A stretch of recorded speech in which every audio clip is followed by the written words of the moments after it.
really is a pleasure to be here and be able to talk to everyone today.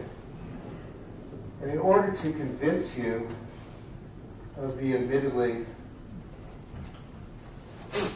rather bold assertion that I make in my subtitle,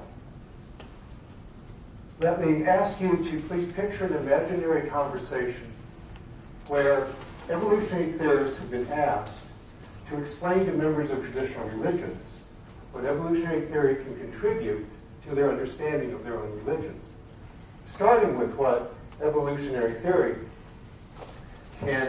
what evolutionary explanations of altruism can contribute to their own religion's moral codes. Now, by members of traditional religions, I mean both members of traditional world religions, but also members of traditional, what you might call localized religions, which anthropologists study, which have existed for many thousands of years before there were any world religions.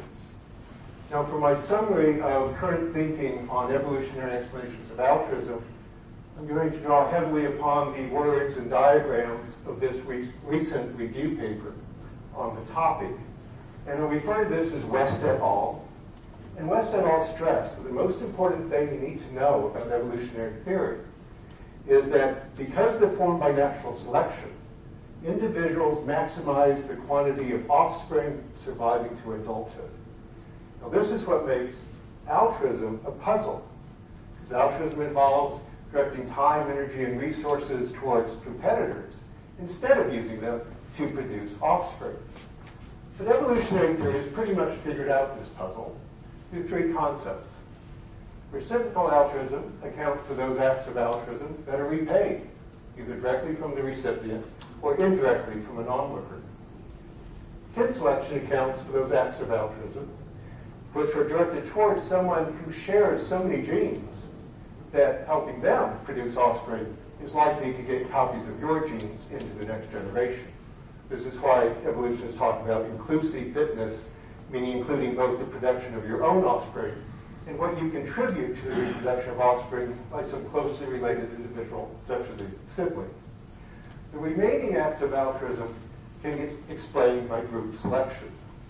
Now, the first thing you need to know about group selection is that there are several different kinds of group selection.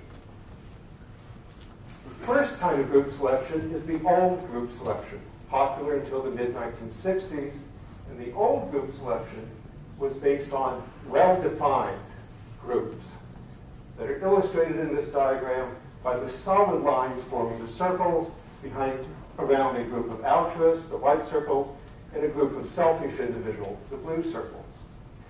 This old group selection would produce altruism when the group of altruists would do better than the group of selfish individuals. Here, the group of altruists has given birth to two daughter groups of altruists, while the group of selfish individuals has gone extinct. Now, one of the problems with the old group selection was that selfish individuals can spread within groups. So over here, you had a group of altruists, but there was a mutation causing one of them to be selfish, and that selfish individual out-reproduced the other members of its group. So you had selection for selfishness at the individual level, offsetting the selection for altruism at the group level.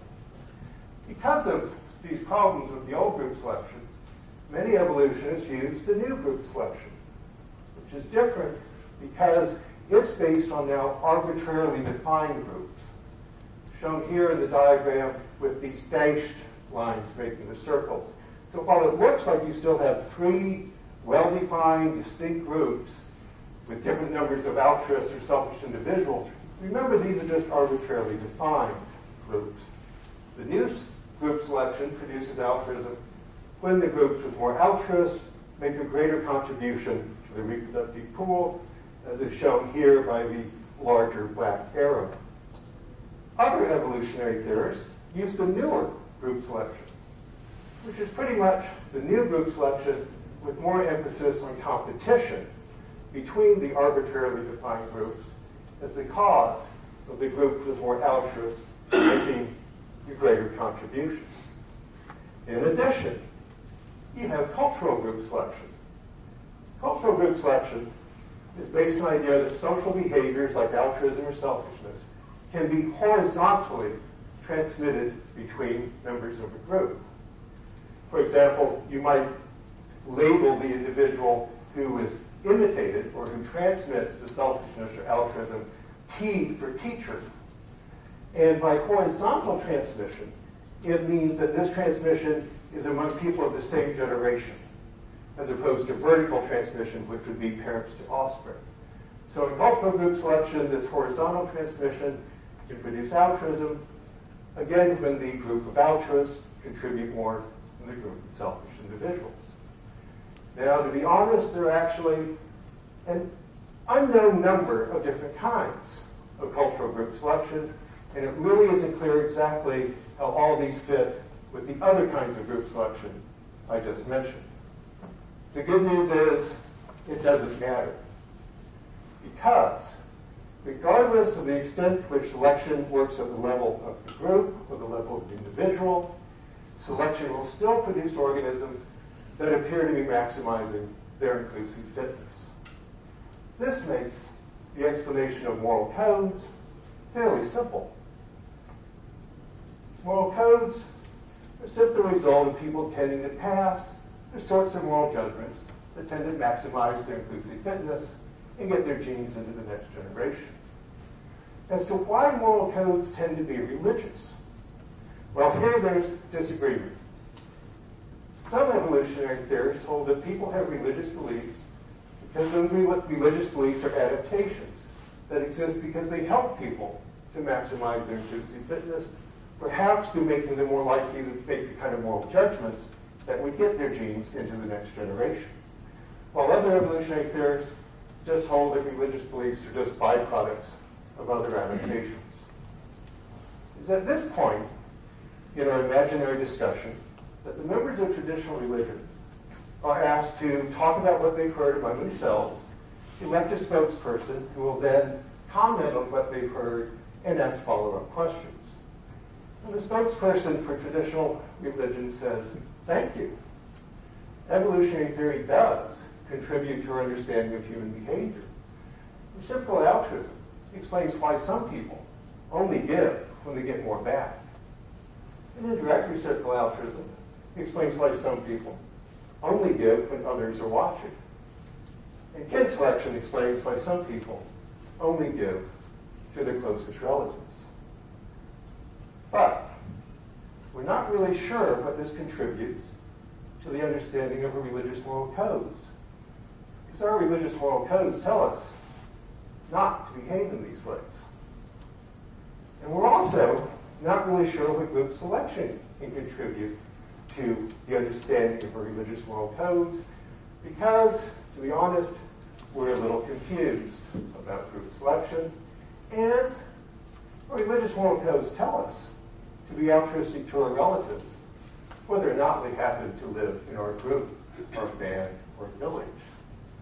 Further, our religious moral codes are not just the moral judgments people tend to make, they're the words of our ancestors.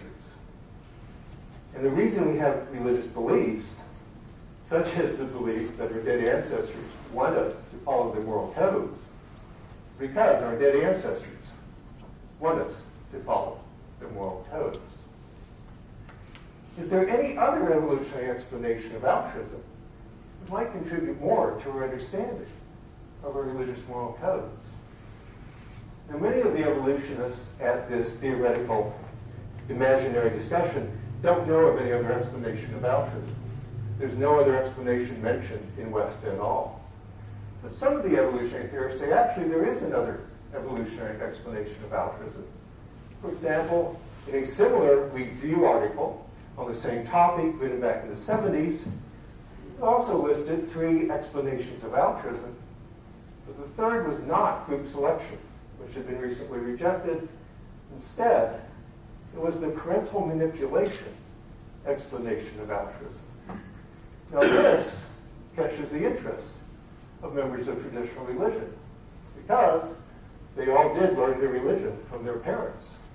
So they asked to know more about this parental manipulation explanation. So the evolutionary theorist explains that the parental manipulation explanation is based on the concept of parent-offspring conflict. This can be illustrated here with the top triangle as an individual, and the arrows go down to that individual's offspring. Now, these offspring are siblings, and therefore they're related by 0.5, which means that kin selection would predict that an individual should value the happiness, well-being, and production of offspring of a sibling half as much as it values its own happiness, well-being, and production of offspring. But the parent is equally related to both offspring. And therefore, selection will favor the parent, who could influence the offspring to also act as if they were related to one another as 1.0. Because to the parent, the production of offspring by each of their offspring is equally valuable to the parent. So selection will favor a parent who can somehow influence their offspring to also treat the well-being and production of offspring of their sibling just as valuable as its own. So selection might favor a parent who said something to their offspring like, love your sibling as much as you love yourself. And selection would favor a parent who could somehow do that in a way that overcame the offspring's resistance to such influence.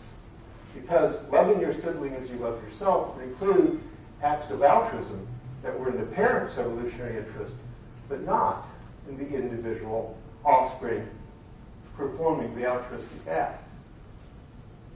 Now, I suggest that at least parts of this would also sound interesting and familiar to members of traditional religion, who might point out that, yes, our parents did teach us to love others. And we often found that a difficult thing to do, and tried to resist their teaching, but overall, they did indeed, to some extent, influence us to be more altruistic than we would have otherwise. Can you tell us anything more about parental manipulation?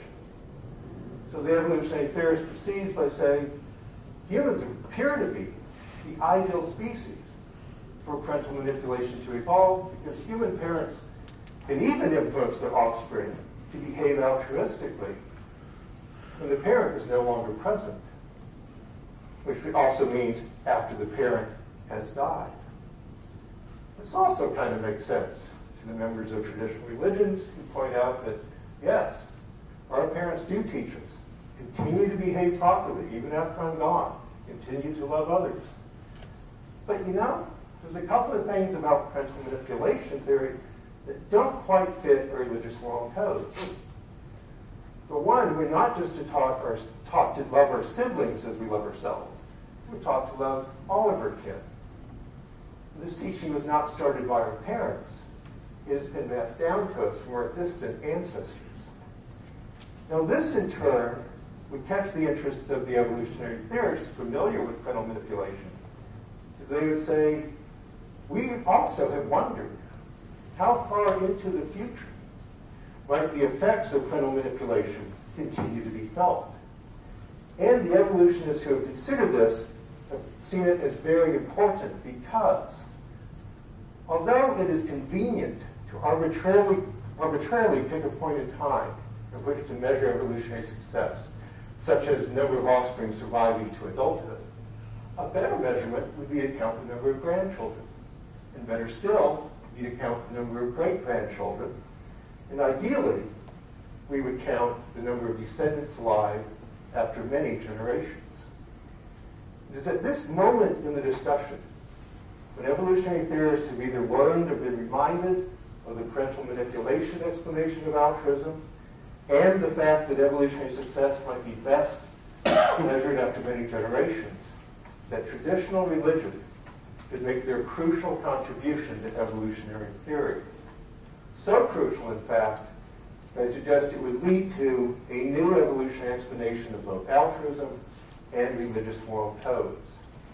Now, when I say that this contribution to evolutionary theory would come from traditional religion, I do not mean that it would have to come from someone who believes in a traditional religion.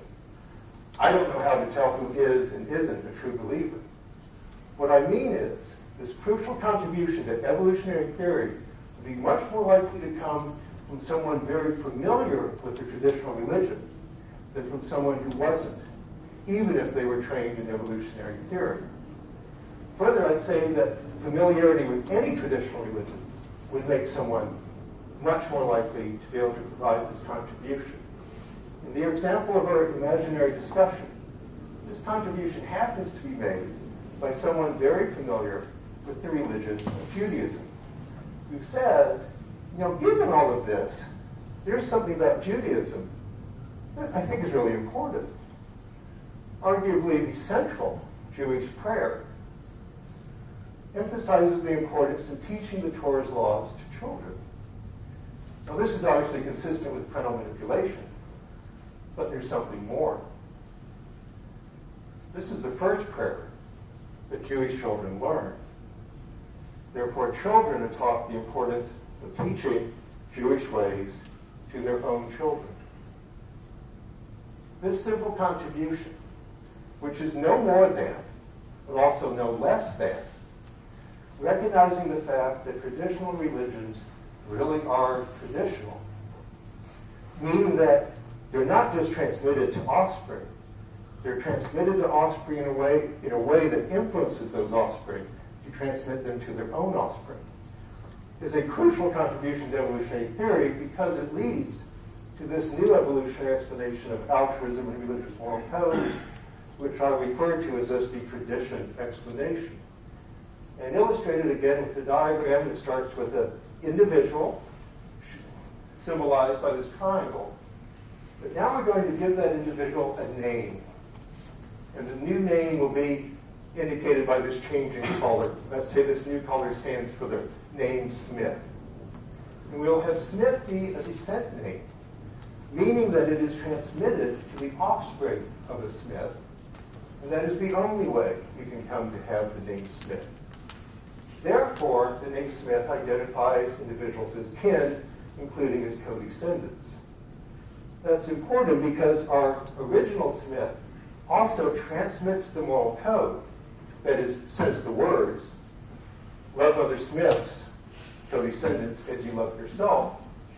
And because the parent is equally related to all of those offspring, selection will favor those parents who can pass on that moral code in a way that's effective at leading to more acts of altruism among the Smiths.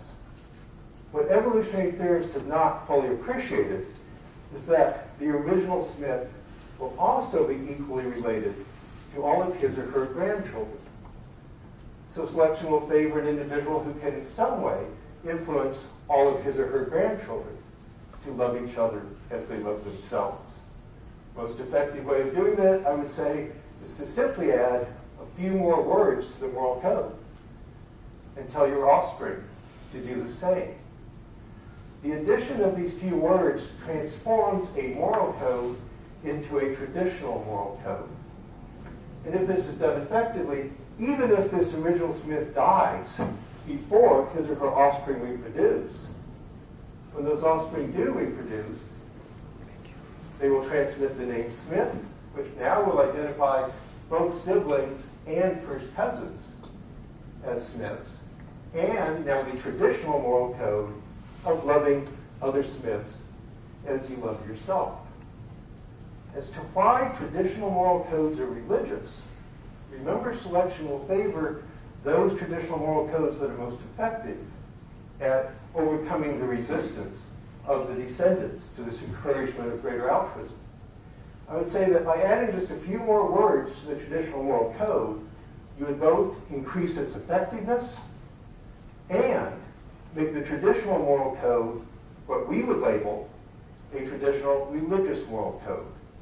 And those extra words could be as simple as, and tell your offspring that I'll be watching even after I die to make sure they're loving other Smiths. This increases the effectiveness even if that generation dies before the next generation reproduces. The name Smith will get transmitted, and it will now identify not only siblings, but first cousins, and now second cousins as kin, and the traditional religious moral code will get transmitted as well. to someone familiar with traditions, it's fairly easy to see how selection will continue to favor those traditional religious moral codes that are most effective at being transmitted from one generation to the next, and most effective at encouraging and influencing, manipulating the descendants of each generation to be altruistic and love each other as they love themselves. But to someone who's not familiar with traditions, this entire process is invisible. And an evolutionary theorist whose training has not included the parental manipulation explanation of altruism will be left with quite a puzzle. Altruism that's never reciprocated and directed towards individuals who are only very distantly related. The only tool in the evolutionary tool concept that they'll have to explain this altruism will be group selection. So they'll try to figure out how some form of group selection can arbitrarily define groups in exactly the right way to somehow produce this altruism. So the question is there actually any evidence that instead of some process of group selection like this, what has really taken place is this. So I'll leave you with 4 types of evidence in support of this tradition explanation. First is the ethnographic evidence that human beings do indeed transmit descent names that identify kin, and have been doing so, in some cases, for so many generations, that those descent names come to identify hundreds of thousands of living co-descendants as kin. Second is the ethnographic evidence that humans have also transmitted the traditions of prescribing altruism towards kin.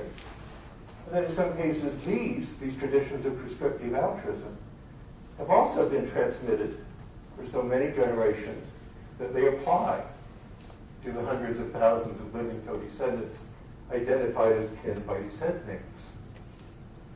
Third, the ethnographic evidence that traditional moral codes both encourage altruism towards kin and encourage the acceptance of the influence of ancestors. In the words of the anthropologist Victor Turner in describing the Dembu of Africa, he points out that their concept of a good person is one who both honors his or her obligations to be altruistic towards kin and who respects and remembers his or her ancestors, and that both aspects of this code are found universally in traditional societies. And finally, the evidence for the most unlikely prediction of the traditional hypothesis.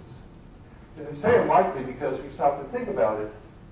It's actually kind of strange that any human would go, my dead ancestors are watching me, and they really care that I'm altruistic towards some distant cousin. And yet you find exactly these types of claims, communication between dead ancestors and living co-descendants, once again, in all traditional kinship-based societies. Thank you.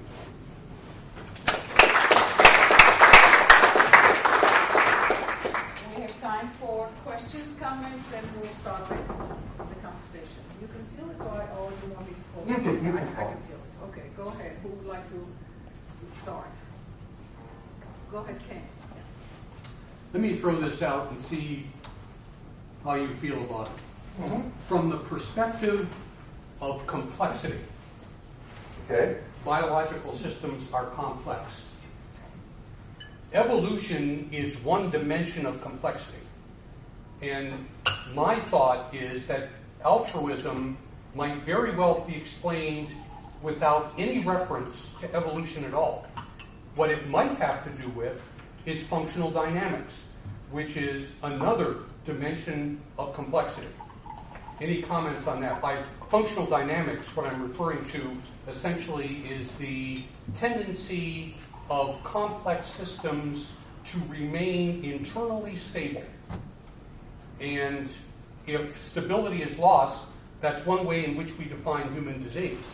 There's a loss of stability. That essentially then altruism doesn't have anything to do with evolution, but it's protective of the individual himself. Any thoughts on that? First, I need to admit that before you explained what developmental complexity was, I had nothing. So take my response with that kind of lack of expertise here. What I would suggest is that altruism would seem to affect what gets favored or disfavored by natural selection, just by its very nature. It's a movement of energy and resources. And therefore, it seems like it would be subject to natural selection, either selected against or for, because it would have consequences. How altruistic an organism was would affect reproduction, survival, and therefore selection. That's not all I can come up with. Maybe someone else has, I'm sure someone else has a better. Okay, Jonathan? My sense is that your analysis fits many things about Judaism that in ways that go beyond the scope of the presentation in positive ways. So Passover Haggadah would be another example of that. I think some of the kind of teaching embedded in ritual. I wonder though how applicable, how generalizable that is. So I think, for example, of elements of Christianity that have passages in the Gospels that say, if you're not willing to leave your family, you can't be a follower of me. Or tendencies towards celibacy and asceticism. In Buddhism, where many of the ethical codes are in the context of monastic practices that seem to develop kinds of altruism, but not of the sort you're describing. Not exclusively towards actual kin. Right. So I'm wondering how. My sense was that the analysis seemed very productive for Judaism, but in part because of aspects of Judaism that may be actually somewhat unique, or at least not necessarily generalizable. And I was wondering if you could speak to that. Great question. First of all, I pointed out that by members of traditional religions, I meant primarily, not even Judaism or other traditional world religions, but the pre-existing, what normally would be called tribal religions. I've said localized to not offend anyone. I will never make that mistake again. So actually, I would say the argument favors those localized pre-world religions better than it does even Judaism. And actually, the next slide that I cut out to be time was, well, what about traditional world religions, say Christianity or others, which encourage kind of like kinship altruism, but towards non-kin. If we were to join the same religion, I might call you brother. And it would seem less to fit this purely kinship-based society. Does that fit your question? My answer is, when it comes to what about traditional world religions, all I can say is that Darwin was wrong. I should just end there, but I won't. Darwin was wrong when he said that love your neighbor as yourself lies at the foundation of all morality. Actually, love your neighbor as yourself comes from a world tradition, world religion, where neighbor is a little bit ambiguous and a little flexible about whether your neighbor is actually someone you can trace kinship links to, or someone who is just like kin to various degrees. And like the use of neighbor instead of sibling or co-descendant, all the other aspects of fictive kinship in world religions, God the Father, priests being a god, brothers and sisters, they aren't really at the evolutionary foundation of religion or morality. They are actually fairly recent modifications, superstructures built upon it, modified due to population growth and migration, bringing non-kin into contact, sustained contact. So you need to kind of add a bit of metaphor to who's your kin and who isn't, and flexibility so your neighbor can change over time. What is really lies at the foundation of the evolutionary foundation of morality and religion, I would suggest, is this more liberal, love your co-descendant as yourself. And what we take as ancient traditions, like Judaism, really are fairly recent modifications of the religions that existed before. I'd say maybe of the world religions, Judaism may fit this better than the other examples you mentioned. But even it's a modification, I would suggest. Okay, I have to start writing names. So Carl, and then Alan. Okay, So, who else? Jonathan? Okay. I found this as very interesting. But being professionally a biologist, I go back to to biology. Good. So kin selection, altruistic behavior, is something that is prevalent in many groups of animals, and in fact, that's where models were studied. Now, one would be hard pressed to say that traditional religion is something that affects altruism in animals. I mean, it's something that we could think about as happening in humans. So for the animals, and yet altruism is preserved in kin selection. Answers a lot. And yes, there is a biological question as to how that really works at the level of group selection. If there is group selection, so that's a big argument about that. So this is, I think, a nice model which may answer why in the human situation we can say this has worked in the following way, and this is probably or could probably be a dynamic of understanding altruism in human societies. But it doesn't really meet the critical test of, and it's really necessary, you see, because you can't understand evolution without this traditional societal explanation, the descendant societal explanation, because it really seems to work perfectly fine in animals that don't have it. What I would say that may be relevant to that is, in other species, you find altruism towards kin explainable by kin selection, which means only towards very closely related kin. Humans, what traditions do is extend the altruism towards kin to distant cousins that would be no more related than random individuals. So the thing is, because both those things are unique to humans, humans uniquely use traditions to influence behavior. And the fact that human kinship, you look at traditional societies, extends way beyond what can be explainable by kin selection. So the fact that both those are unique to humans, I think, actually is consistent. Now, I'm not convinced how unique that is to humans, because once altruism and kin selection exists, so it exists for the group, and the animal that's warning the rest of the group. Maybe you could say, well, there's a good chance that a lot of these people are related to me, a lot of these individuals are related to me.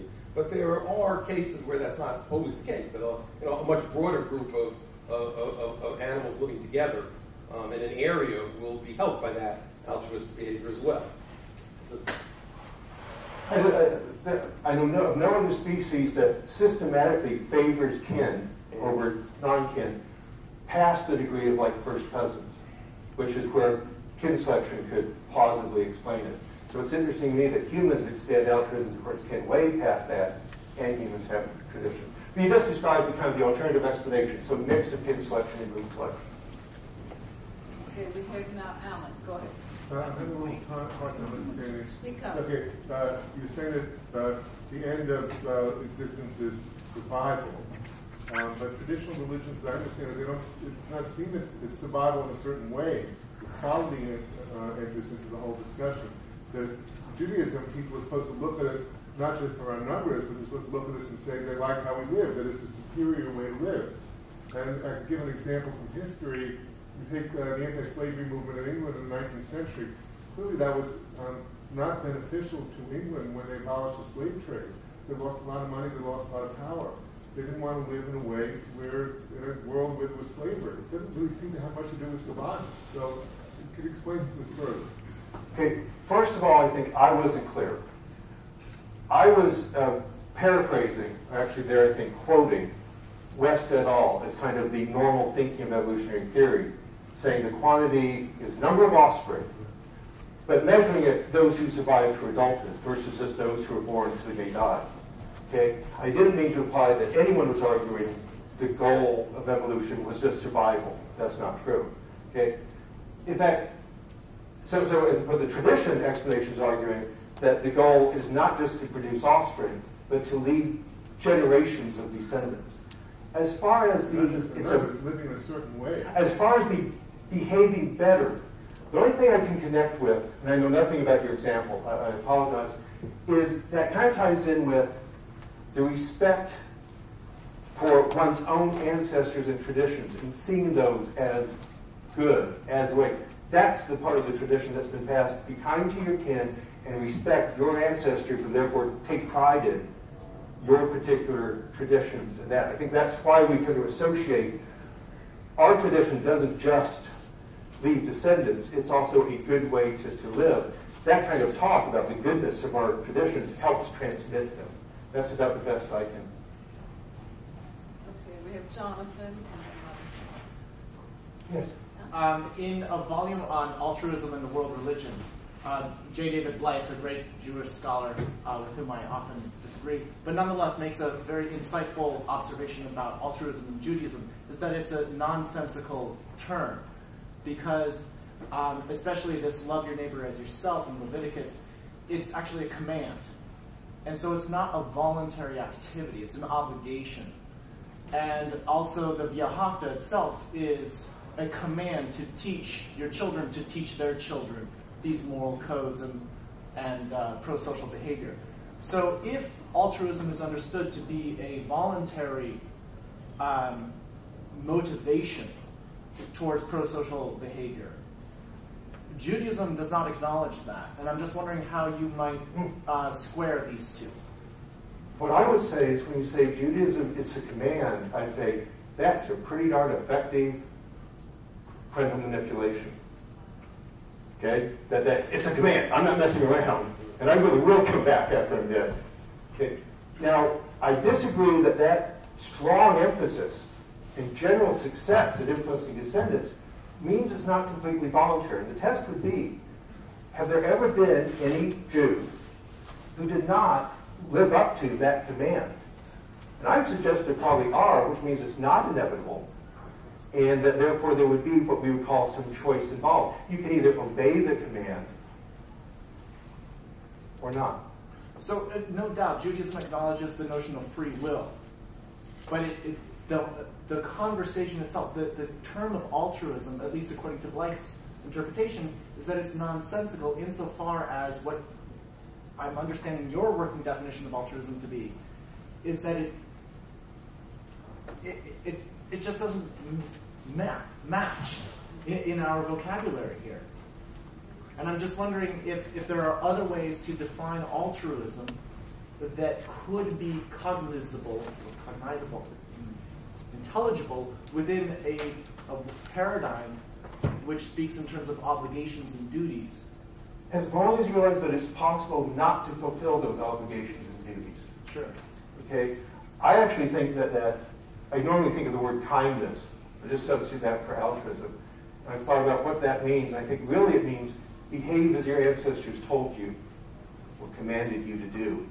So in a sense, I think that's kind of what we label as altruism. That's how we use the word. So I'm really not convinced that the fact that they make a really strong attempt at manipulation by saying this is a command necessarily changes it so fundamentally. But I'll need to think about it. Okay, Benjamin, and then Carl. Carl, you want to follow up on what you said earlier? Or can No, you no. wait to No, take let's- it? Okay, let's, go ahead. So my question is very similar to Jonathan's, but I'll formulate it slightly differently.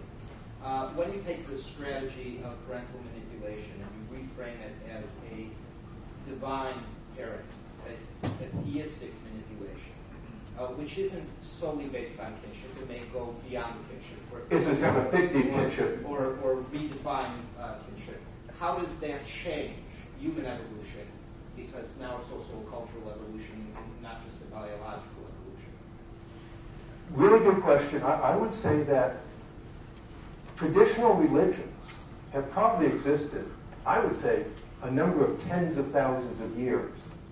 So this cultural aspect has been part of human evolution for a long time. So the change isn't until all of a sudden culture is part of evolution when you get world religions a couple thousand years ago. What has happened as far as selection these last few thousands of years, I have no idea. It's just such a short period of time. I don't really know what selection might be what direction it might be going over that short time period. I don't know. I don't know if it's been going on long enough to really tell.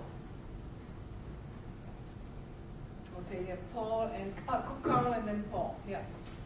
I had a question, kind of along similar lines, and it's kind of pushing you beyond clearly what you want to talk about today.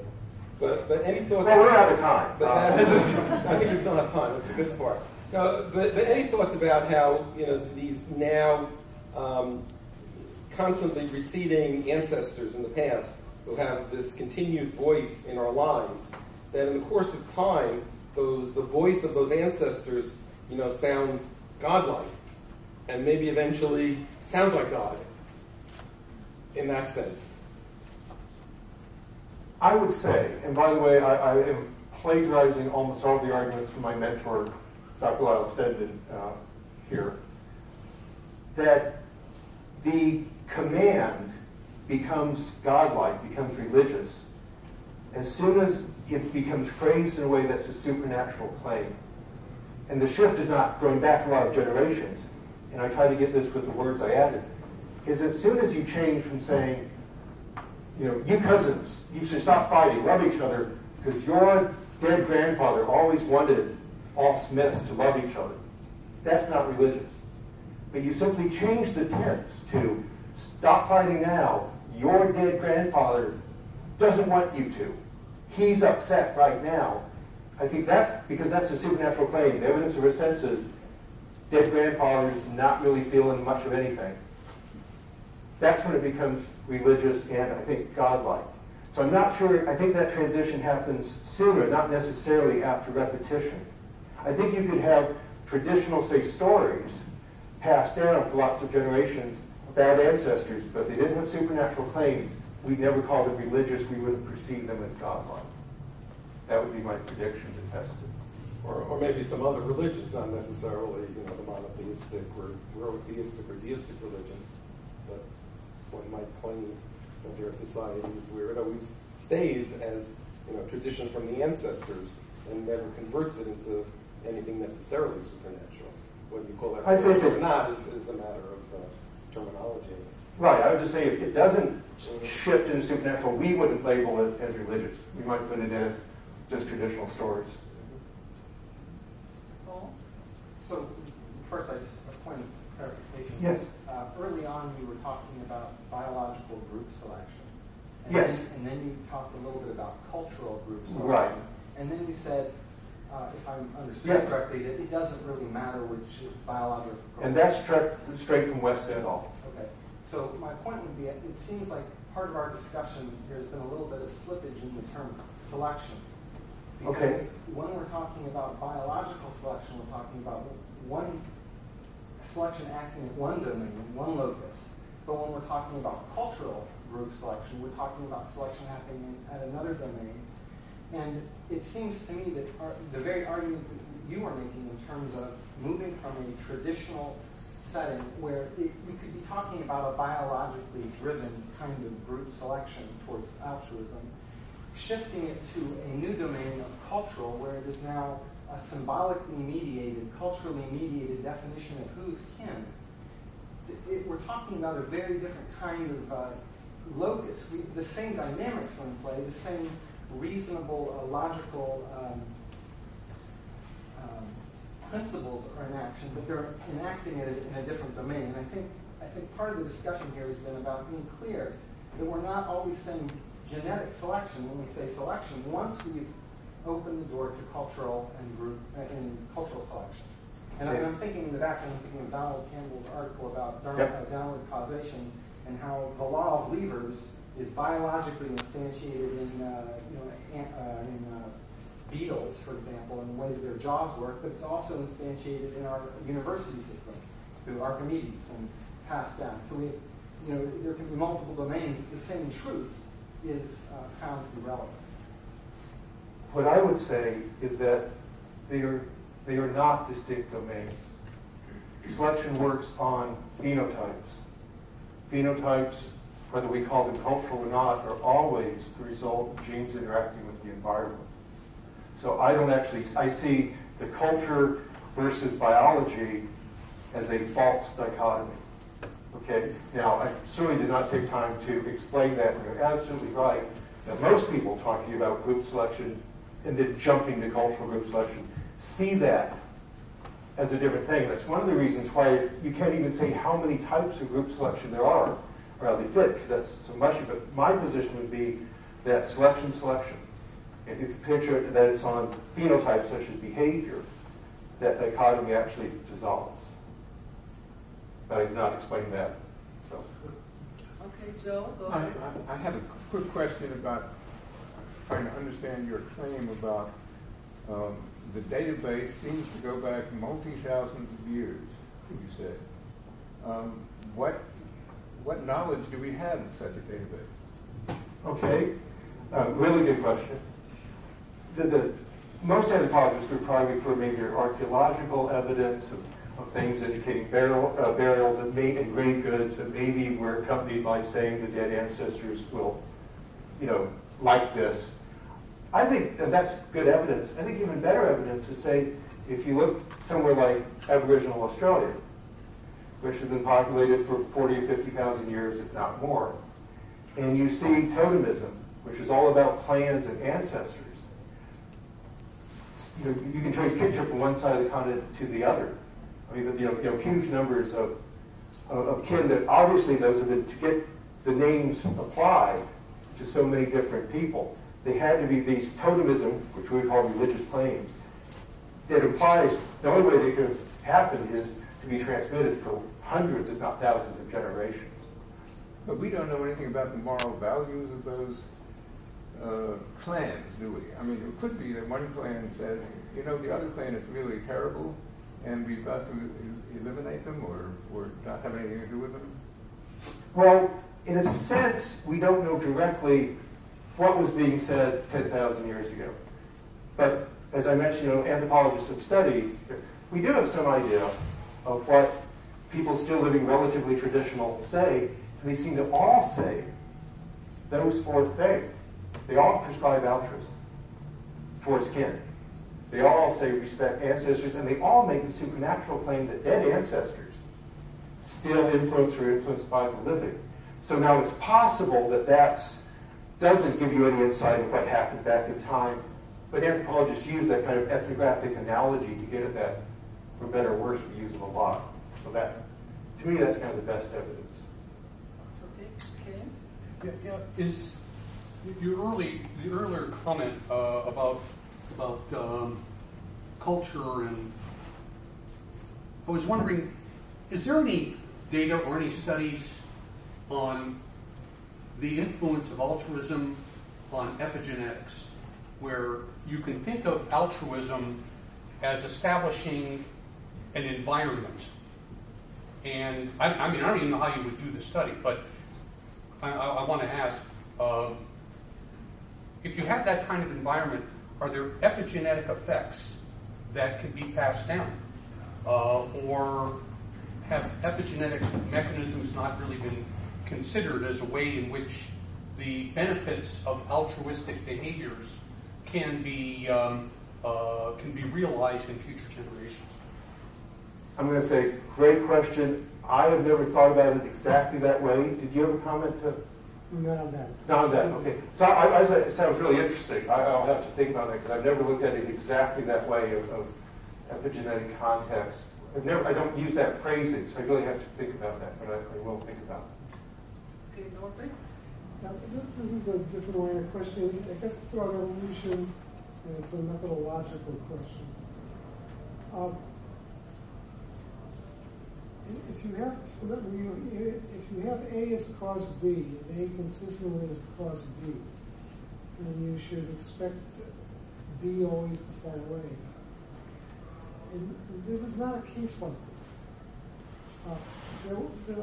There will be cases where these factors are present, as you said. Some people will choose life-sustaining activities that will support people, increase the group. But other people in the same context will choose to leave the group. Other people will choose to destroy the group. You have group characteristics, like Germany following the period of the First World War. Suicide becomes a cultural phenomenon. Interest in group destruction becomes a cultural phenomenon. So what I would want from the evolutionists, with you have B leading to A and B leading, A leading to B and B leading A leading to C. I would expect sets of characteristics. If just giving the kind of factors you talked about were sufficient causes, then it should lead to that result all the time. It doesn't. Sometimes it leads to that result, sometimes it leads to the opposite result. So what I would want is a set of factors and a conflict between these set of factors and how resolutions are made one way and the other way. But I would want not single lines of factors. So I guess my argument is that what you're presenting is too simple. It's causal factors leading to B results, and it's never linear. I mean, obviously, any kind of model is going to be too simple, and maybe extremely so in this case. However, this doesn't imply that there won't be variation. When I say universal, okay, that all these 4 traits are universal in traditional societies, that's not implying that the ones that continue to exist long enough to be recorded by anthropologists, I assume, in fact, the model implies, as the Senate pointed out, that other traditions got passed and they hurt descendant leading success, and we don't know about them. That there might have been people 20,000 years ago who never made any supernatural claims, never had religious behavior. They don't show up in the ethnographic record. That doesn't mean they didn't exist. In fact, I would say parent-offspring conflict, there's always some parents are going to be more successful at influencing than others. Some moral codes will be more successful than others. Some individuals will be more susceptible to influence than others. Selection will be going on here. And I didn't really lay this out, but what I really showed is those traditions that seem to have worked, that have been successful, because they existed long enough for us to know about them. So the kind of hidden in this is some other complexity of traditions that didn't work out. The Shakers, for example, if you prohibit sexual intercourse, you're probably not going to have great descendant-leading success. It's just a hypothesis. Where I thought you were going to go with, again, it was an interesting approach too, is that when you talk about populations in general, laws that talk about populations are probabilistic. And so you can say that there will be outliers, but the central tendency, the probabilistic central tendency, is in that direction. So that's where I thought you were. Yeah, probably should have. Okay, Peter? Yeah, I just always have this feeling that people like to push this evolutionary paradigm just that little bit too far and try and make it fit things which it really doesn't fit just because it happens to be the paradigm of the day. But you know, what's weird is, as a scientist, I want to comment more on the Jewish aspects. Yeah. In fact, in Torah, there are various gradations in your what you label kinship. There's which have been interpreted over the ages to mean that Jews can lend money with interest to non-Jews. There's a difference between achicha, your brother, and gercha, and there's all these gradations. So that actually fits in with your sort of view. And it's universal. It's favoring even distant kin over very distant kin. And you know, there's one of your early slides so much reminded me of Maimonides' levels of tzedakah, his views of the different levels of charity, like when you're seen to be doing it, or when it's invisible and the donor doesn't know exactly his. Would you like your full slide? Yes. Yeah, I agree. I thought the same thing. Doing charity just when others can see it, or just when you get repaid. Okay, any other comments or questions? All right, so we're going to thank you very much for this.